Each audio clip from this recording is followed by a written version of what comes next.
silent.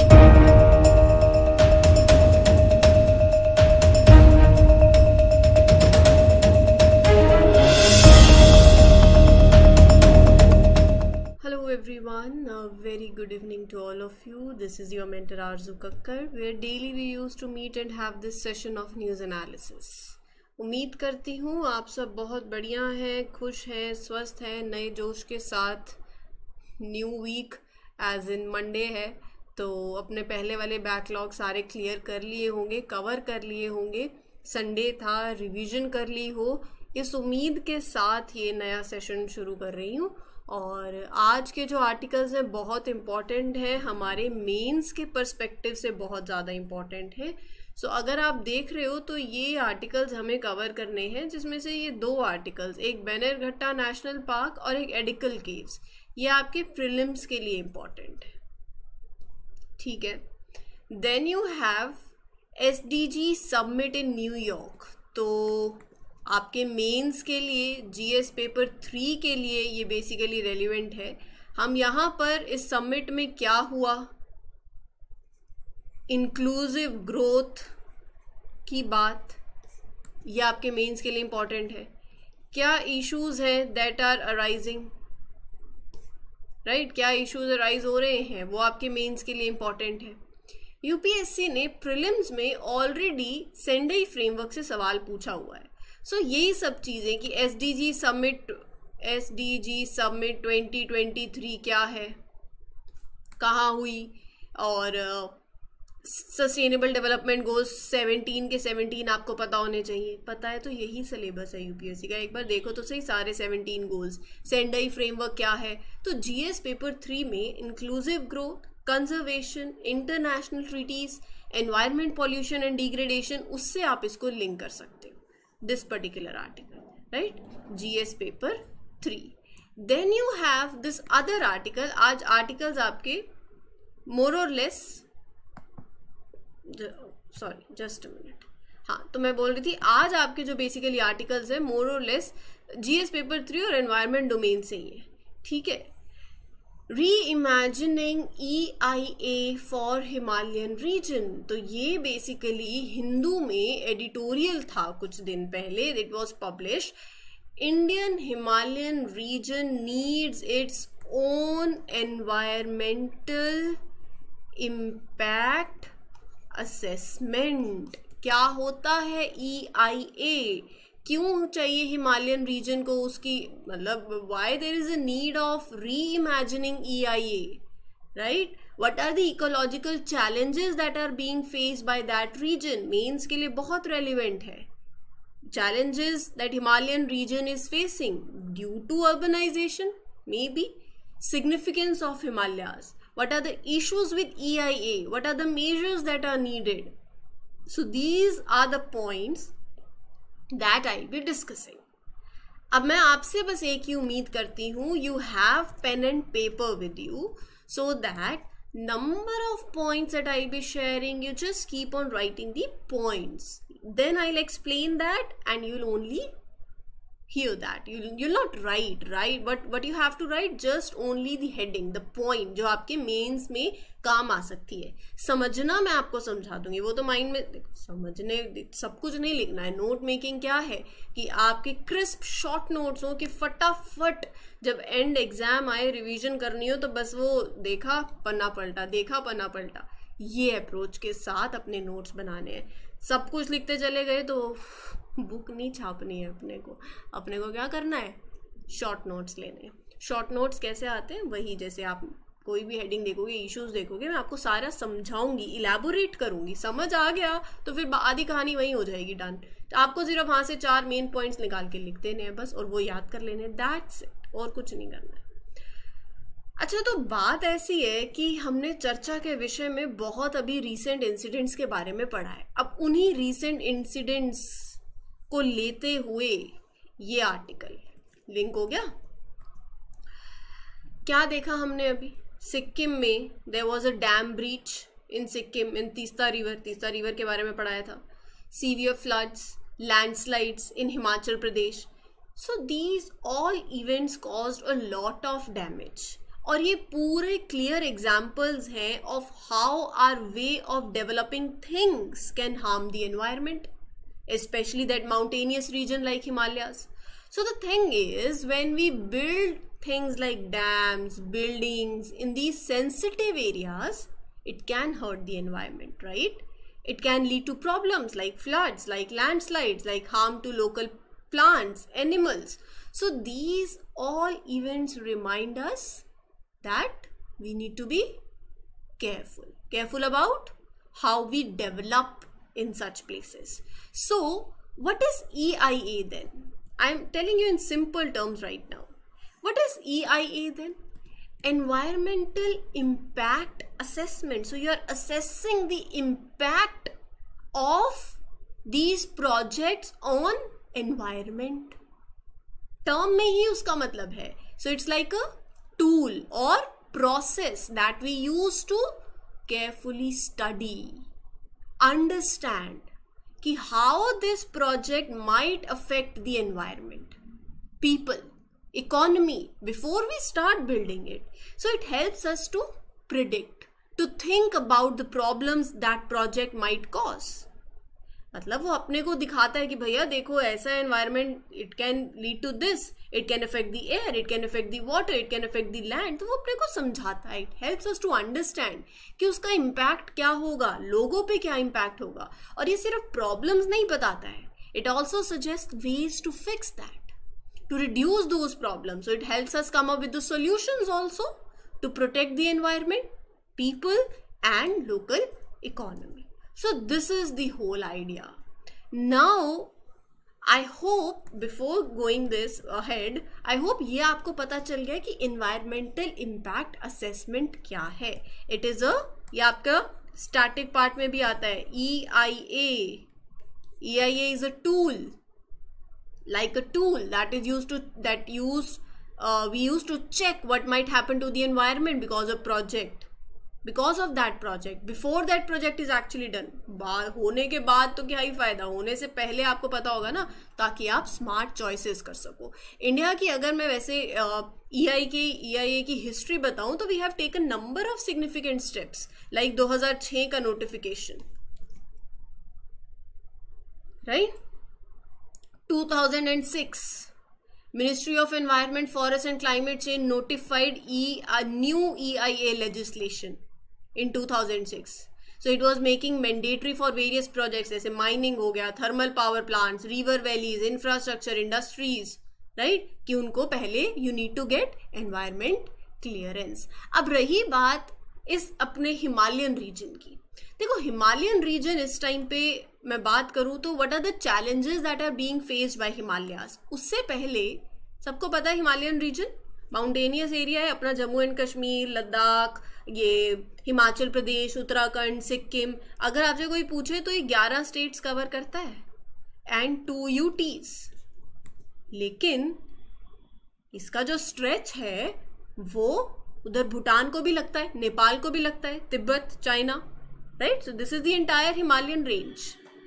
I hope you all know that. Now what is the issue in the Indian Himalayan region, क्या दिक्कतें आ रही हैं. अच्छा, एक अगर आपसे कोई, मैं आपको वैसे स्टैटिक का पार्ट है कि एनवायरमेंटल इम्पैक्ट असेसमेंट का प्रोसेस क्या होता है, जैसे स्क्रीनिंग हो गया, फिर उसके बाद ये आप अपने स्टैटिक पार्ट में भी वैसे पढ़ सकते हो. It's all about screening, scoping, mitigation, public hearing होती है, डिसीजन मेकिंग होता है. So these all are the steps. मतलब EIA समझ आ गया है ना, तो EIA का प्रोसेस में क्या क्या स्टेजेस होते हैं वो आप एक बार अपने स्टैटिक से ज़रूर पढ़ना. जैसे मैं बता ही रही थी, बिगनिंग में आप डिसाइड करते हो कि वे project needs to go through EIA, फिर अगली स्टेज आती है, फिर इम्पैक्ट एनालिसिस होता है, रिपोर्टिंग होती है, रिव्यू होता है, decision making. So these all are the steps. Okay, the next point was, हाँ, what are the ecological challenges that Himalayas are facing. Ecological fragility. Now what does that mean. सबको पता है, geography सबने पढ़ी है, Himalayas are like young growing mountains. इसका मतलब they are still moving. इसका मतलब they are more likely to have things like earthquakes, landslides, avalanches. ये natural events can be destructive. अब बात ये है, the problem is that the rules for protecting the environment like this EIA, they don't consider Himalaya special needs. Are you getting my point? EIA framework उसको वैसे ही लेता है on par with other region. They treat them like any other area even though they are more fragile. तो ये issue है. फिर उसके बाद Himalayas often have extreme weather, heavy rains होती हैं, फ्लड्स आ जाते हैं, लैंडस्लाइड्स आते हैं. Climate change is making these problems more worse. But the rules that are suppose to keep that environment safe, they don't take this issue seriously enough. आप ऐसे भी बोल सकते हो. मतलब द रीजन, अगर मैं आपको सिंपल टर्म्स में इनको कंबाइन करके बोलूं कि रीजन स्पेसिफिक स्टैंडर्ड्स होना बहुत जरूरी है, जो कि नहीं है ना. अगर वो वन फिट अप्रोच मैं बोलूं तो ये अप्रोच आपको भी फिट कर जाए, इसको भी, तो वो हर किसी को फिट नहीं करेगी. आपकी स्ट्रैटेजी अलग है, पर्सन 2 की स्ट्रैटेजी बेस्ड ऑन उनके क्या दिक्कत है वो अलग होगी. तो यहां पर आपको रीजन स्पेसिफिक स्टैंडर्ड्स की जरूरत है, जो कि नहीं है. Right? Accumulation of black carbon, ये भी एक इशू है.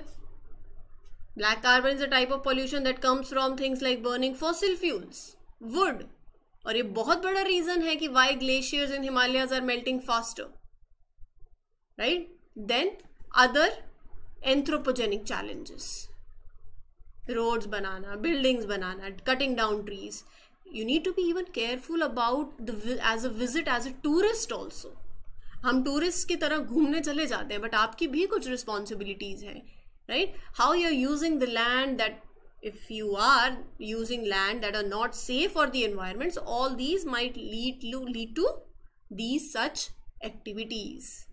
Right? Soil erosion, soil washing, इससे क्या हो रहा है? Land is becoming unstable. तो हिमालयाज की जो स्लोप्स हैं they are more likely to collapse जब बहुत ज़्यादा बारिश होगी, जब अर्थक्वेक होगा. So these are the things. तो अगर मैं आपसे बात करूं, मैंने इसी के अंतर्गत आप बोले, ये वे हेड बाद में बात करेंगे, जब मैं आपसे ये बात कर रही हूँ कि हिमालयन रीजन क्या चैलेंजेस फेस कर रहे हैं, तो वहां पर मैंने आपको फॉल्टी एनवायरमेंटल इम्पैक्ट असेसमेंट के बारे में भी बता दिया. राइट? कि देखो, फॉल्टी इकोलॉजिकल असेसमेंट, जैसे मैं बोल रही हूँ, रीजन स्पेसिफिक होना चाहिए. जब हम when we want to understand कि how a project will effect the environment, we need to consider ना कि how fragile and vulnerable that area is. That is your faulty environmental impact assessment. Then other issues occurring are second, graded approach. Graded approach means the level of protection जो है that depends on where that project is happening. But ये जो approach है, जो rules है for protecting the environment in India, they are using this graded approach. Right? The thing is, this approach does not really take into account special needs of the Himalayas. आप हर किसी रीजन को you are treating it like any other place, even though that may be more delicate. मैं बहुत simple terms में बता रही हूँ. Then there are certain exemptions also under EIA that may lead to faulty assessment based on certain criterias. Right? कुछ project जैसे defence के हो गए, power plants using biomass, they don't have to go through EIA process. That is also one issue. Now coming to way ahead. अब बताओ, सारी दिक्कत समझ आ गई, सारा फंडा क्लियर हो गया. सो अब क्या वे अहेड है? देखो, currently there is a need for a national regulator as per the Supreme Court suggested in 2011 also, कि there is an absence of national level regulator. एक इंडिपेंडेंट रेगुलेटर विल इंश्योर कि एक मोर इक्विटेबल बैलेंस हो between development and preservation. Right? Then cumulative impact assessment, third one. Right now EIA process mainly looks at each project at its own. It does not do a good job of considering how multiple projects in the same area it might add up to bigger environmental impacts. Himalayas में केस में it is important to look at the bigger picture and understand कि how all these projects together, cumulative ना, together they will affect the environment. Then strategic impact assessment. What is strategic? You need to look at the broad impact of proposals, policies, ideas which are best for the environment, right? Proactive role of EIA authorities. Now there should be independence in EIA also. When someone wants to build a project, the assessment of its environmental impact should be done by experts. वो experts जो उस project के proposal से connected नहीं हो, ताकि चीजें fair हो, unbiased, right? Disaster prone areas में banning construction. Some areas like Joshimath, they are at high risk of natural disasters. 1976 में एक committee suggested that there should be a complete ban on construction activities in such risky areas. I hope things are making sense and now things are clear. So if they ask you, can you give us any other ways? You can write about National Disaster Management Authority suggested some guidelines कि buffer zone बनाओ around the areas where glacier lake outburst हुआ. It can happen also. और उसके बाद एक important point, मैंने आपको बताया था कि हिमालयन रीजन जो है ना, वो उसका स्ट्रेच आप नेपाल, भूटान, तिब्बत, चाइना, वो भी है. तो आपको ट्रांस बाउंड्री कोलैबोरेशन भी चाहिए रहेगी. सबको साथ में काम करना पड़ेगा. They should create a network that monitors the risk, danger from glacier lakes. They give early warnings about possible disaster. So countries should share, countries should spread the knowledge about how to take care of the Himalayan region, the mountains and the environment there. Sorted hai? I hope things are clear. With this I am moving ahead with the next article जिसमें हम Bannerghatta national park के बारे में पढ़ेंगे. क्यों पढ़ेंगे? Simple terms में बात ये है, Central Empowered Committee CEC, which was appointed by Supreme Court, has asked highest ranking government officials in Karnataka to provide a response regarding a problem. अब वो problem क्या है? Problem is related to illegal occupation or the use of land around Bannerghatta National Park, which is supposed to be a protected zone. So Supreme Court appointed Central Empowered Committee recently directed the Office of Chief Secretary of Karnataka कि भैया response submit करो on the issue of encroachment of eco-sensitive zone of Bannerghatta National Park. कहाँ पड़ता है? बैंगलोर, कर्नाटका में located है. अनिकल range in those hills. 1971 में it was founded. The park was given national park का status in 1974. 2002 में पार्क का कुछ portion they became a biological reserve. Bannerghatta biological park, ये इंडिया का पहला बायोलॉजिकल पार्क है. And to have a fenced, मतलब फॉरेस्टेड एलिफेंट सेंचुरी. मतलब क्या? सिंपल सी बात ये है कि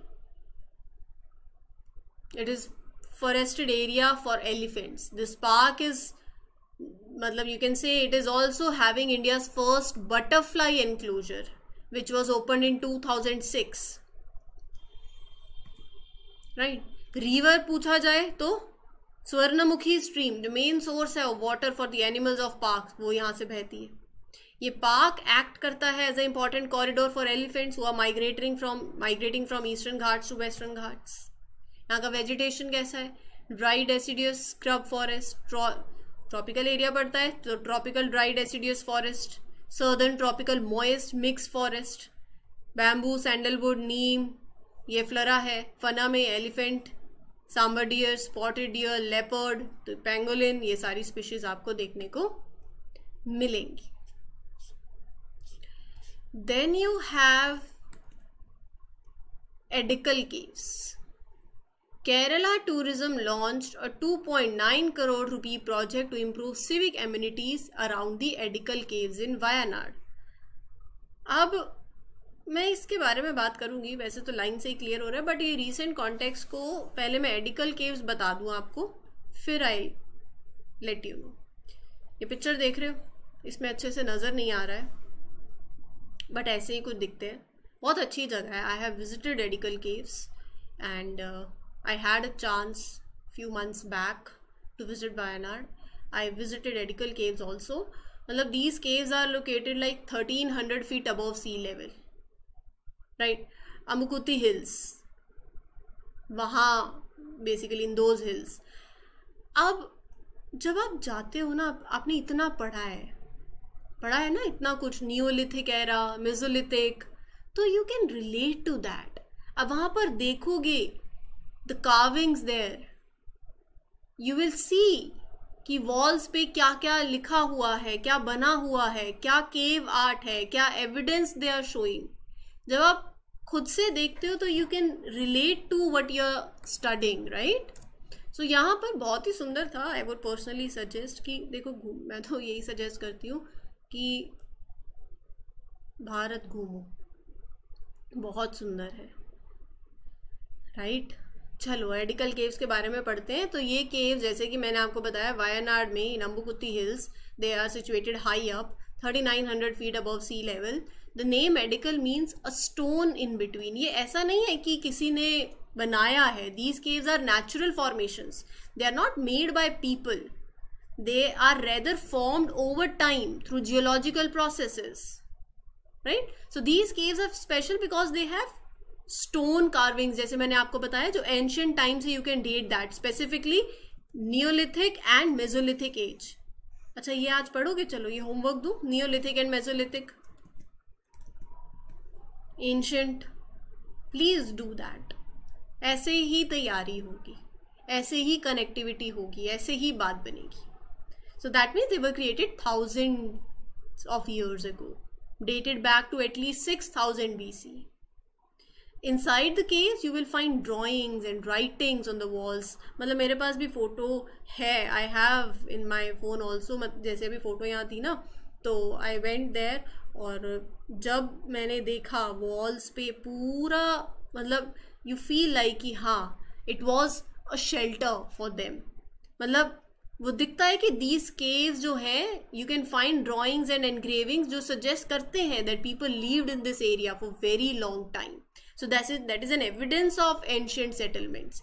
even though they are called caves, but Edakkal caves, जैसे कि मैं बता रही हूँ, they are not real cave, they are a part of natural rock shelter that are formed when a big rock got stuck between two large rocks. So you will see a wide variety of things, people, animal, tools, vehicles, scenes from everyday life. There are also writings वो भी लिखी हुई है वहाँ पर from in different languages, right? So ये दिखाता है कि different group of people lived there, visited these caves at different times in history, right? So this was about Edakkal caves. Features मैंने आपको बता ही दिए, human figures, animals, tools, vehicles, and the muniyaras और ancient burial sites that were discovered there also had yielded a rich collection of earthenware, pottery, right? And rest मैंने आपको बताया, they were prehistoric rock shelters. Presence of ancient human settlements, it indicates there are symbols, there are letters, animal figures that you will spot there. Last article of today's lecture, that is regarding your SDG summit in New York. Global leaders expressed apprehension कि भैया progress जो चल रही है वो बहुत slow है, और उम्मीद कर रही हूँ आपकी प्रिपरेशन ऐसी नहीं हो, वो स्मूथ हो. एंड ये कह रहे हैं कि सस्टेनेबल डेवलपमेंट गोल्स को जो अपने को अचीव करना है उसकी प्रोग्रेस स्लो हो रखी है during this SDG summit in New York, USA. SDGs, no poverty, zero hunger. अभी हमने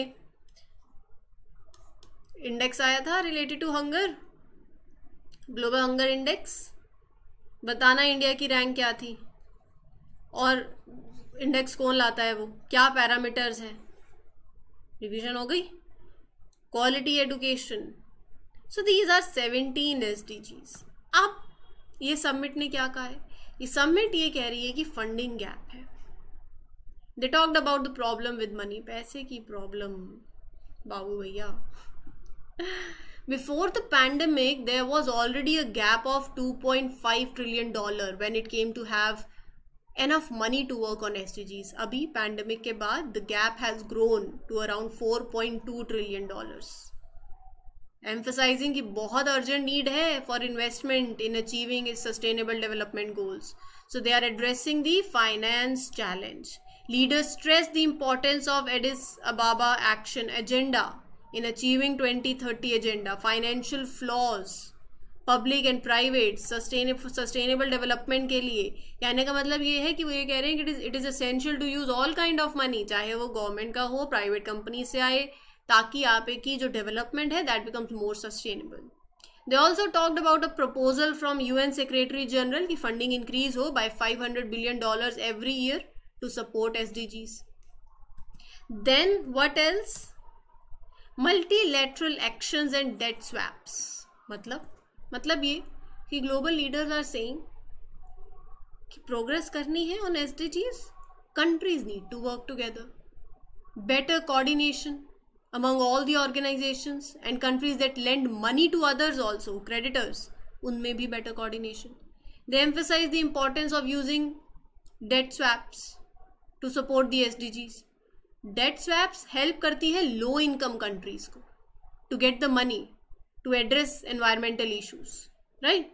COVID-19 का impact पड़ गया specifically to the world's poorest and most vulnerable countries. So leaders are saying that we need to change our plans and we need to take quick actions to get back on track. Climate change और disaster reduction का integration इसमें और add कर दो. You all need to work to reduce the risk of disasters, right? And the leaders are worried about how things are going with SDGs, which are a big plan to make the world better, right? They are promising to keep working hard on 2030 agenda. Sendai framework किस लिए था? UPSC ने पूछा था prelims में, for disaster risk reduction. We need to implement it fully and we need to pledge to step up for the efforts to combat climate change. क्या concerns है that are related to progress? क्यों नहीं हो रही?